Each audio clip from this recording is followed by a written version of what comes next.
The Trump is stupid and flailing narrative has got to stop. Whether it's top political podcasts or cable news, why is it so hard for you guys to understand that this is part of the plan? That it's intentional, or can you just not get yourself to believe that this is happening? I was listening to Pod Save America today, and they were making it seem like ICE at airports is just Trump flailing and losing the shutdown battle. Do any of these shows have research people, or are they just filling airtime?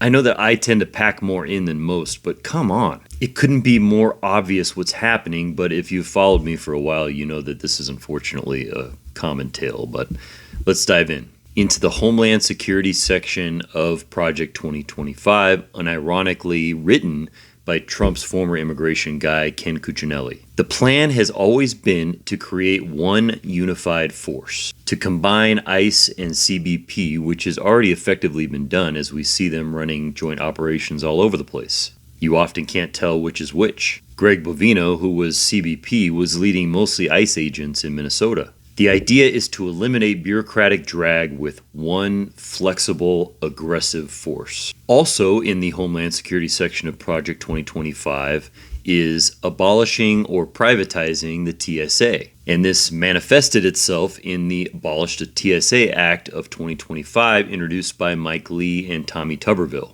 But that didn't pass, so the next option is to wait for an opportunity to do it without Congress. Like, I don't know, when the TSA is part of a government shutdown, you send ICE in to get people used to that, as they usually do. Then as the shutdown goes longer, which is what they want, that doesn't mean we should give in, by the way, but it is what they want. And then you start filling in those gaps that are left with private contractors, many of which are already working with Homeland Security. ICE is Trump's private army, essentially, and he wants to be able to fill needs with it so that he has more direct control. The war in Iran only helps the case for increased security, and it's all part of it.